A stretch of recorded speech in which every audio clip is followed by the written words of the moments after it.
misalnya ada seseorang di antara kita masuk ke supermarket, dia mau beli anggur. Ada anggur harganya 100.000 per kilo, itu kualitas A. Ada anggur yang satu lagi kualitas B harganya 50.000.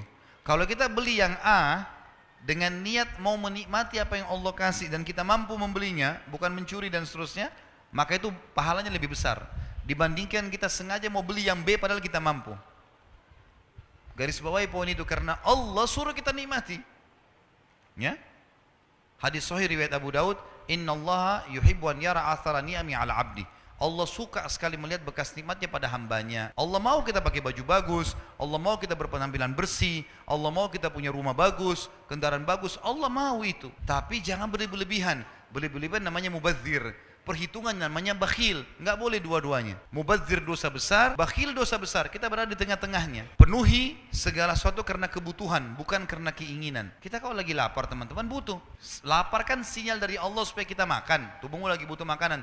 Makan yang terbaik pada saat itu, nggak masalah. Masih satu piring masih lapar, makan 2 piring, nggak ada masalah. Nggak dilarang dalam Islam. Tapi pada saat itu memang kebutuhan. Jangan keinginan, keinginan tidak akan selesai. Dan jangan terpengaruh dengan prinsip syaitan. Ini ada syaitan membisikkan pada manusia dengan kata-kata yang haram aja susah, apalagi yang halal. Ini nggak boleh. Hah? Semua yang haram itu teman-teman, ambil dari saya kalimat ini penting ya. Kalau ada di antara anda yang hadir sini bermaksud untuk mengambil sesuatu yang haram, ingat, sesuatu yang kita ambil dari yang haram, makanan, minuman, pakaian, apa aja lah, efek jerahnya dalam Islam lebih berat daripada perbuatannya loh. Misal, ada orang buat nota palsu 100.000, bohong dia palsukan 100.000 rupiah. Nanti Allah akan hukum dia masuk rumah sakit 10 juta biayanya, karena dia curi 100.000. Fikirkan baik-baik teman-teman, semua perbuatan yang haram efeknya lebih berat daripada perbuatannya. Jangan dibuat yang haram itu, nggak baik. Orang zina sejam di hotel itu sudah cukup Allah buat dia sakit 2 bulan, 3 bulan, setahun, gitu kan.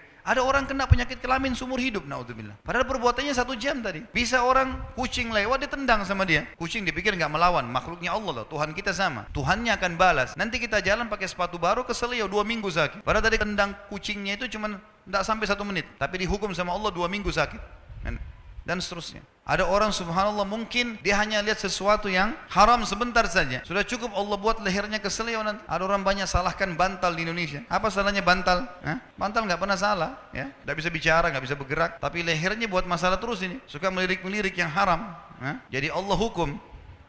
Sedekah yang paling tinggi sedekah buat diri kita sendiri, baru sedekah buat keluarga, baru kerabat, baru kemudian umumnya kaum muslimin. Sebagaimana ada sahabat yang mengatakan, ya Rasulullah, saya punya 1 dirham. Kata, di mana saya infakkan? Kata Nabi, buat dirimu dulu. Beli baju buat kamu, beli tas, beli kebutuhan, kendaraan, silakan pakai buat kamu.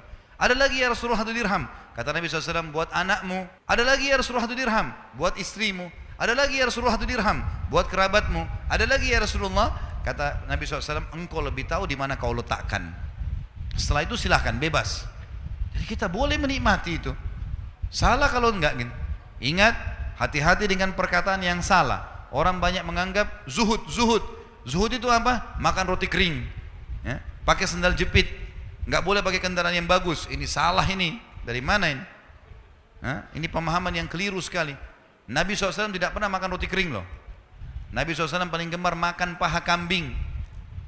Nabi SAW memiliki beberapa orang istri poligami. Setiap istri punya rumah, setiap rumah punya unta. Kalau kita sekarang punya mobil, ya. Bahkan Nabi SAW punya beberapa orang supir yang membawa untanya beliau. Nabi SAW punya beberapa orang pembantu di rumah yang bantu beliau sendiri.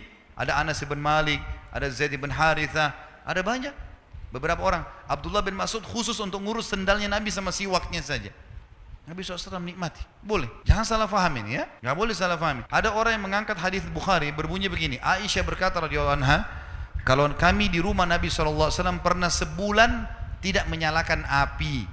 Dan kami makan kurma dan minum air. Ada orang masukkan ini dalam bab, oh berarti orang muslim harus begini, hidupnya tidak boleh nikmati makanan. Ini salah ini. Sebagian ulama hadis mengatakan kita harus bersangka baik dengan Nabi Muhammad SAW. Tidak mungkin beliau tidak mampu membiayai keluarganya 1 bulan. Bukan itu yang dimaksud.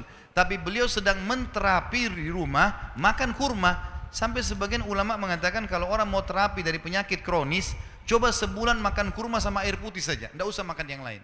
Dengan izin Allah penyakitnya akan hilang.